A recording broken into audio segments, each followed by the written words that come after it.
Every holiday dinner needs appetizers. And let's be honest, these dinners do not always start on time. And it always helps to have a little something that people can snack on.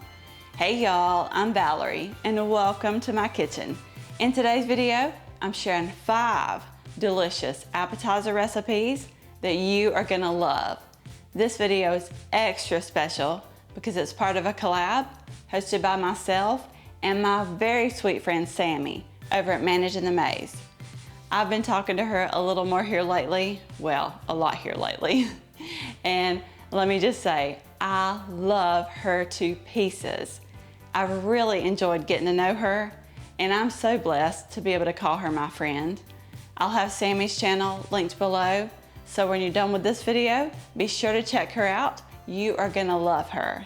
Me and Sammi have gotten together an amazing group of ladies and gentlemen to share their best Christmas recipes. There'll be a playlist linked below, so be sure to check that out too. Okay y'all, let's get started.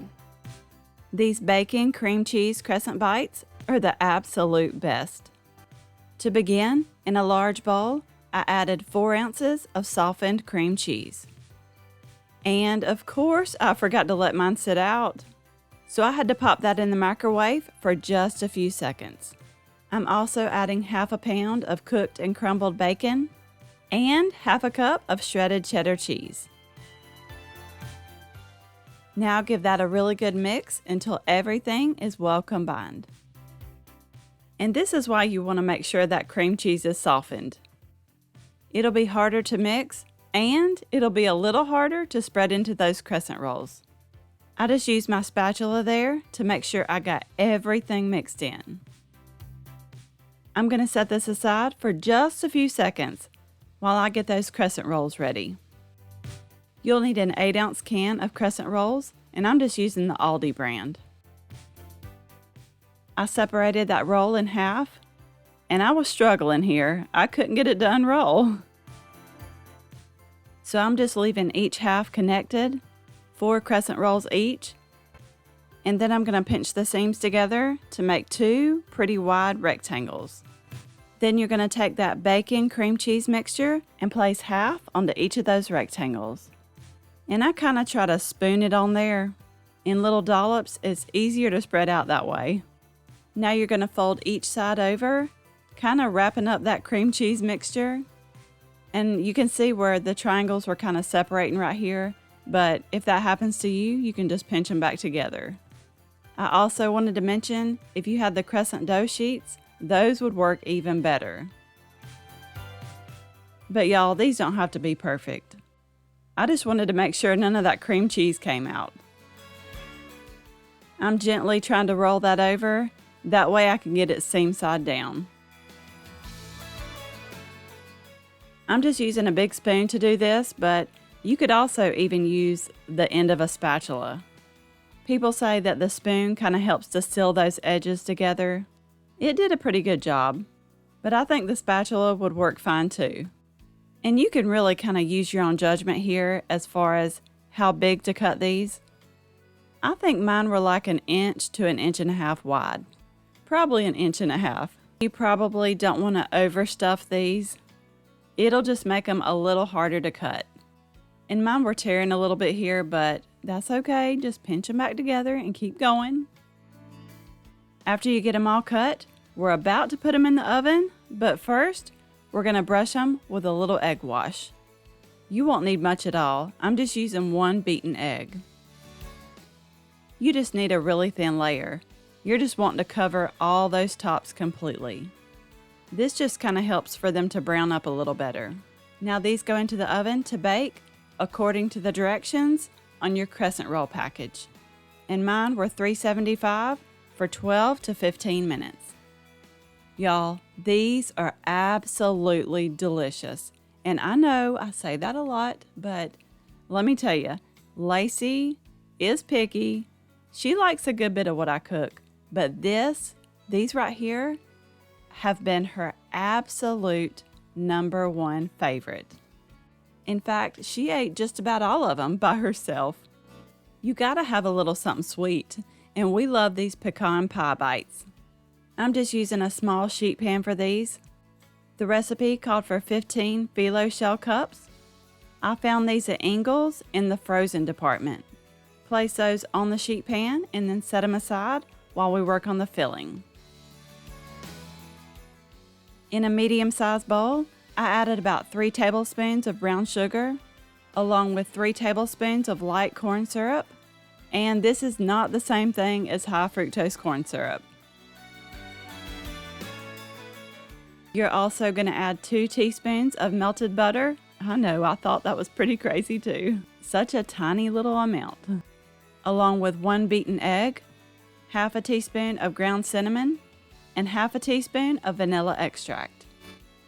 I was supposed to add 1/4 teaspoon of salt, but it looks like I forgot. Oh well, they turned out good though. Now you're just going to give that a really good stir. Make sure all that brown sugar is mixed in and there's no more clumps. Now the recipe calls for a 3/4 cup of chopped pecans, but I'll tell you in a little bit here, next time I make these, I will make a few changes, or maybe a couple changes.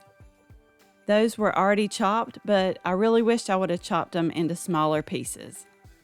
It would have been a lot easier to fit them in those phyllo shells.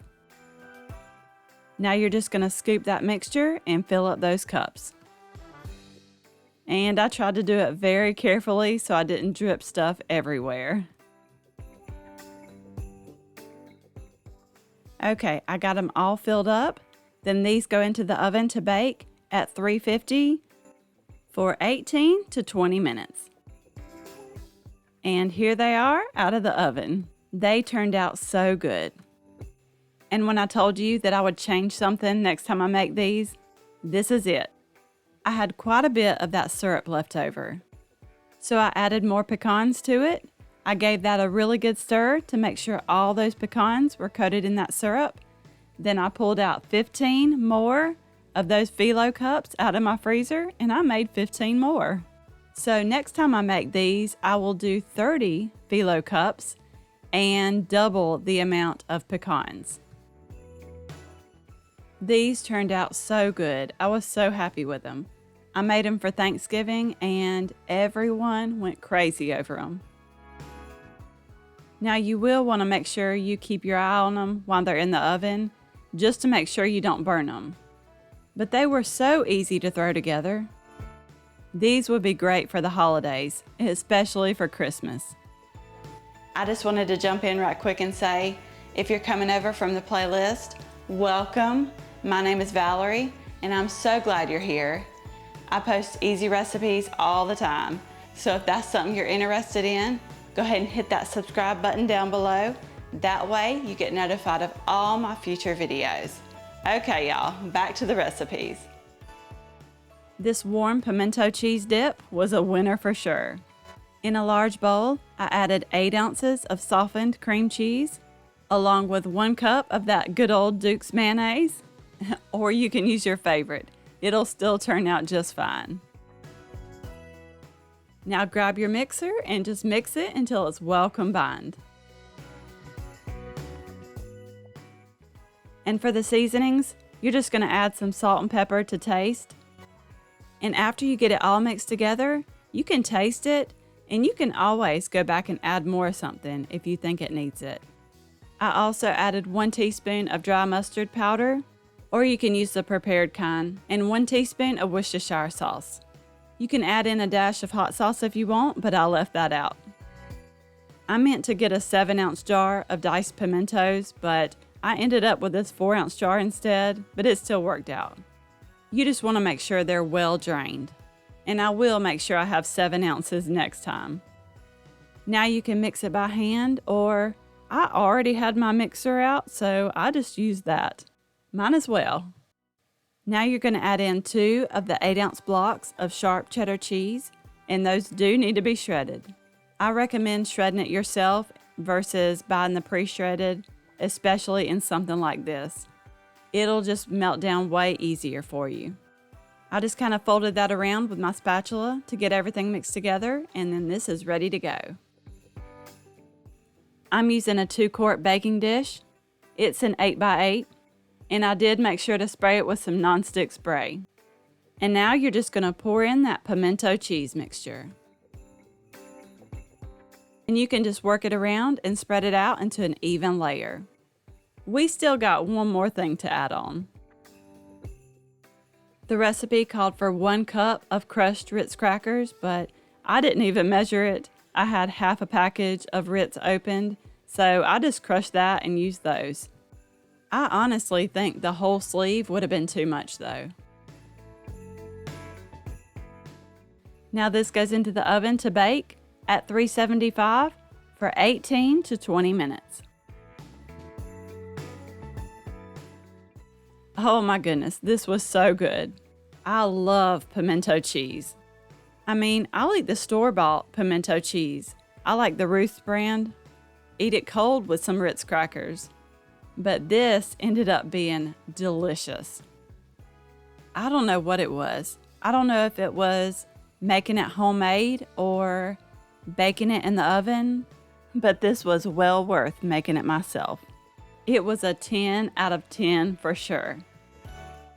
These are Kielbasa pigs in a blanket. I can't wait to show you how these turned out. Oh my goodness. You'll need 1 package of the puff pastry. I'm gonna go ahead and tell you, I'll let mine sit out way too long. Don't do that. Mine ended up being kind of sticky and hard to work with, so I brushed mine with flour, and I thought I fixed the problem. And I cut it in half to make 2 separate pieces.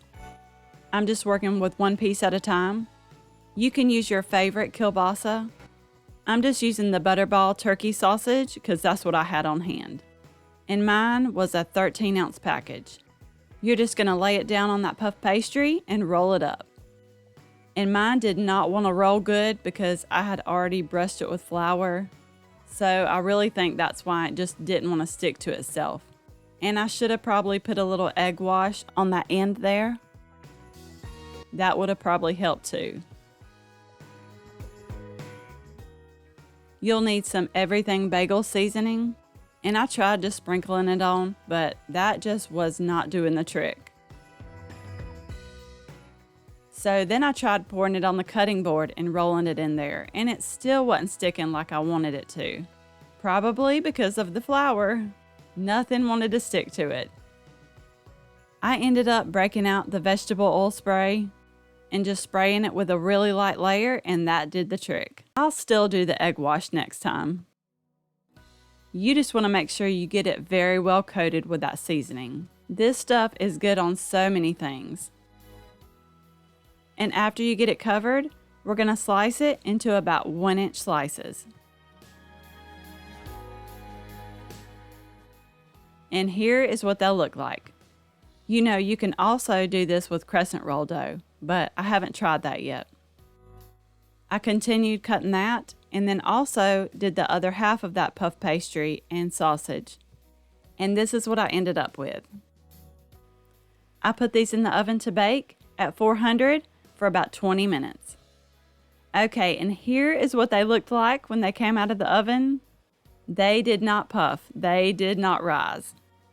And I'm almost 100% sure that it was because I left the dough out for too long and it just got too warm. But this is where I messed up. I put them back in the oven for just a couple minutes just to get a little browning on them. And y'all, I burned them. Oh, I was so upset. I just wanted to get a little bit of color on them. Don't worry, they did not go to waste. I will definitely make these again. These candied bacon Ritz are perfect to make if you need something quick. You can make however many you want to make. I got my sheet pan out and I laid down a piece of foil to make cleanup much easier. I don't have one of those metal baking racks that go in the oven, so I grabbed this thing out of my air fryer. You just don't want to put them directly on the baking sheet. You want them to be lifted up a little bit. You want them to have some room for that bacon grease to drip down instead of the crackers sitting in it.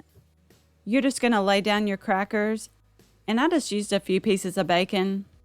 I cut each slice into 2-inch strips. I did it a little bigger than the crackers because they will shrink. That bacon does shrink. And I didn't use the thick cut bacon. I just used regular. Now on top of that bacon, you're going to sprinkle on about a teaspoon of brown sugar.